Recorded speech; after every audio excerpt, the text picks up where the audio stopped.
Merdeka belajar wujud yang nyata,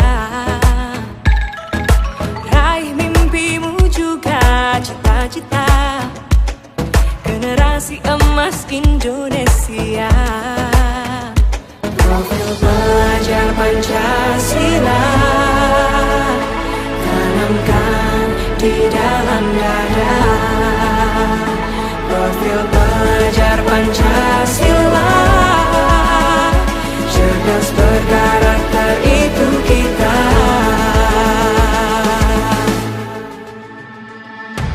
Beriman dan bertakwa. Bismillahirrahmanirrahim. Assalamualaikum warahmatullahi wabarakatuh, Pak. Waalaikumsalam warahmatullahi wabarakatuh. Dan selamat pagi. Pertama-tama kita akan mendiskusikan rubrik penilaian yang akan saya nilai dalam proses coaching yang Bapak akan lakukan bersama Coach hari ini. Apakah sudah sesuai dengan alur Tirta atau belum? Bagaimana Bapak memberikan pertanyaan yang berbobot kepada Coach agar bisa menyelesaikan permasalahannya? Dan bagaimana Coach tersebut menanggapi pertanyaan Bapak sebagai Coach? Jangan lupa Pak, supaya proses coaching menggunakan prinsip kemitraan, proses kreatif, dan memaksimalkan potensi. Pertanyaan pertama yang akan saya tanyakan kepada Pak Sukarman, kompetensi apa yang ingin dikembangkan pada proses coaching kali ini? Baik Pak Sain, kompetensi yang pertama yaitu present atau kehadiran penuh, Ya. mendengarkan aktif, dan menanyakan pertanyaan yang berbobot. Oke, itu ya yang tadi yang mau dikembangkan. Bagian kompetensi mana yang secara spesifik ingin Pak Sukarman ingin diobservasi pada proses coaching kali ini? Kompetensi mendengarkan aktif dan memberikan pertanyaan yang berbobot, Pak. Oke. Kemudian yang terakhir Pak, apa indikator ketercapaian dari tujuan pengembang yang ingin diinginkan pada proses coaching kali ini? Baik Pak Sain, saya ingin coach bisa menemukan sendiri solusi dari permasalahannya dan menemukan langkah-langkah untuk mengatasi permasalahannya, Pak. Terima kasih atas informasi yang Bapak berikan. Silahkan lanjutkan proses coachingnya sambil saya amati Pak sebentar ya. Setelah coaching, kita bahas lagi selanjutnya. Siap Pak, terima kasih banyak. Ya, sama-sama. Selamat pagi Pak Firman, bagaimana kabarnya hari ini? Selamat pagi Pak, Alhamdulillah kabar baik ya Pak. Kita langsung saja ke sesi tanya jawabnya ya Pak. Iya Pak, siap. Sebelum kita mulai, bagaimana perasaan Pak Firman menjelang sesi coaching kali ini? Dan ada hal khusus apa yang ingin Bapak diskusikan atau fokuskan pada hari ini? Ya Pak ya, sejujurnya Pak, saya sedikit merasa kurang bersemangat dan kurang maksimal dalam mengajar. Tantangannya ada beberapa, yaitu membuat saya mencari solusi yang lebih efektif. Oke, kalau begitu Pak, saya menghargai kejujuran Bapak sebagai seorang guru. Mari kita jadikan sesi ini sebagai ruang untuk menjelajahi solusi bersama. Apakah ada hal khusus yang kita bahas lebih mendalam hari ini Pak? Ada Pak. Dan ini mungkin yang paling penting sekali dibahas dalam coaching ini. Oke. Kalau begitu, kita langsung ke sesi tanya jawabnya saja ya. Siap Pak.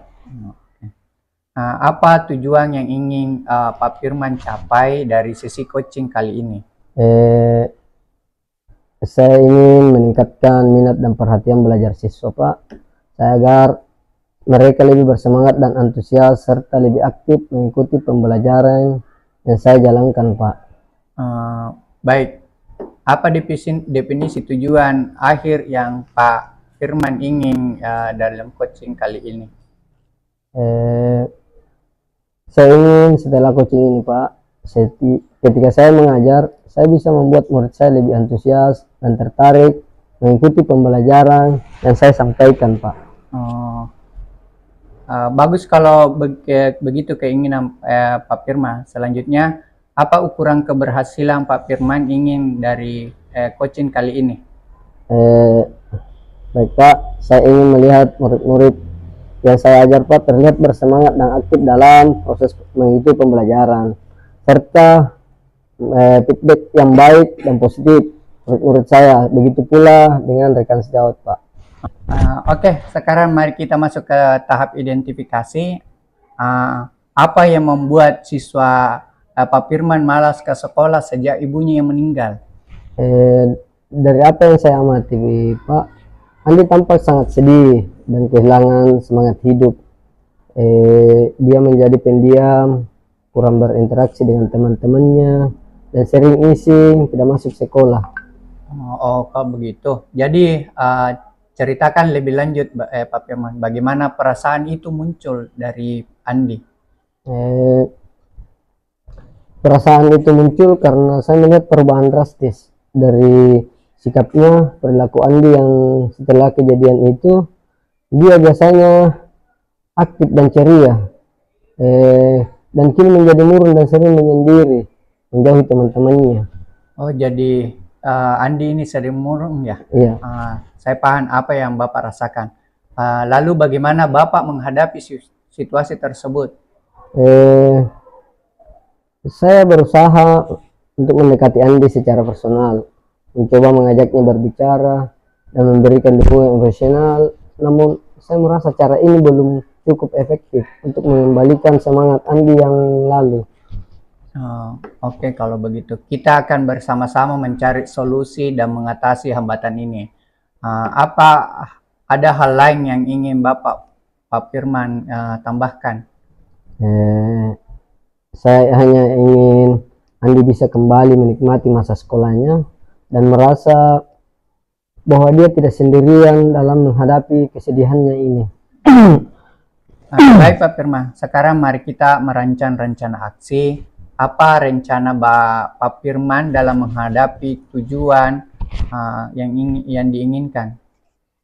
Ya, saya akan mempersiapkan pendekatan yang lebih personal dan emosional, kemudian melibatkan konselor sekolah, dan menciptakan lingkungan kelas yang lebih suportif untuk Andi. Dan saya juga akan mencoba melibatkan teman-temannya untuk memberikan dukungan. Bagus itu Pak Firman. Adakah prioritas yang Pak Firman miliki dalam rencana aksi ini? Prioritas saya adalah mendekati Andi secara personal, memperhatikan, memberikan perhatian lebih dan berkoordinasi dengan keluarga Andi, dan menciptakan kegiatan kelas yang lebih menyenangkan dan mendukung. Saya juga berencana untuk mengadakan pertemuan teman khusus dan konselor sekolah untuk mencari yang terbaik untuk membantu Andi. Oke, kalau begitu. Ya, itu adalah langkah-langkah yang sangat baik Pak Firman. Rencana aksi yang struktur dan fokus pada detail akan membantu Pak Firman mengatasi tantangan ini dan akan berjalan dengan lebih efektif. Bagaimana Pak Firman melihat tindak lanjut rencana ini? Saya melihat bahwa dengan persiapan yang matang dan pendekatan yang tepat, Andi bisa kembali merasa nyaman dan bersemangat dalam bersekolah. Dukungan dari teman-temannya dan keluarga juga akan sangat membantu dalam proses pemulihan ini. Baik Pak Firman. Sekarang mari kita masuk ke tahap tanggung jawab. Siap, Pak. Apa komitmen Pak Firman terhadap rencana aksi yang Bapak sudah buat? Baik Pak, sekarang saya berkomitmen untuk mempersiapkan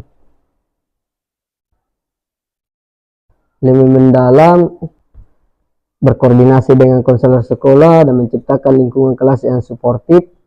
Saya akan terus memantau perkembangan Andi dan memberikan dukungan yang diperlukan.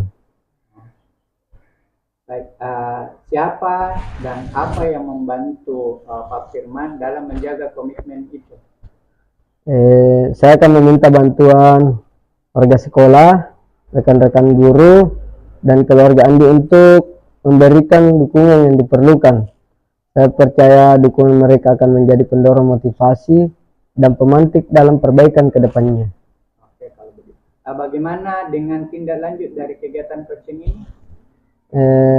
Saya akan terus-menerus membenahi diri dan merancang pendekatan yang lebih baik, melaksanakan koordinasi dengan konselor sekolah, dan banyak mencari referensi dari praktik baik dari rekan sejawat. Saya juga akan terus memantau dan memberikan dukungan emosional kepada Andi, serta mencari feedback dari teman atau keluarga untuk terus meningkatkan kemampuan saya dalam membantu Andi. Baik Pak Firman, saya rasa cukup. Sesi coaching kita kali ini sudah selesai. Silakan lanjut aktivitas. Baik Pak, terima kasih banyak atas coachingnya hari ini Pak. Oke, bismillahirrahmanirrahim. Assalamualaikum warahmatullahi wabarakatuh. Waalaikumsalam warahmatullahi wabarakatuh. Baik Pak Sukarman, Anda sudah melakukan coaching dengan coach sebelumnya. Apa yang sudah Bapak lakukan saat coaching dengan coach dan yang menjadi indikator pengembangan yang ingin dikembangkan oleh Bapak? Saya telah melakukan coaching dengan coach menggunakan alur kita. Saya berusaha menggali lebih dalam permasalahan yang dihadapi oleh coach. Dan coach telah menemukan solusi dari permasalahan yang coach hadapi. Indikator keberhasilan yang saya lihat pada coach yaitu coach dalam keadaan present dan bisa berada pada situasi dan kondisi enjoy dalam melakukan coaching. Saya juga berusaha memberikan pertanyaan yang berbobot kepada coach sehingga coach menemukan sendiri solusi dari permasalahan. Saya meminta komitmen dan tanggung jawab kepada coach untuk kedepannya melakukan komitmennya. Ya, baik Pak, terima kasih atas kesempatan yang diluangkan untuk saya mengobservasi Bapak, dan saya melihat Bapak sudah menjalankan semua proses coaching terhadap coach dengan menggunakan alut pita dengan sangat baik. Bapak juga telah memberikan pertanyaan berbobot dan kehadiran penuh terhadap coach sehingga coach sangat terbantu menemukan solusi permasalahannya. Semoga aktivitas yang kita lakukan sekarang dapat menjadi konsisten ke depannya dan diterapkan pada lingkungan pembelajaran kita yang lebih konsisten lagi ke depannya. Baik Pak, saya pun mengucapkan terima kasih banyak Pak Said. Ya, sekian. Assalamualaikum warahmatullahi wabarakatuh. Pancasila.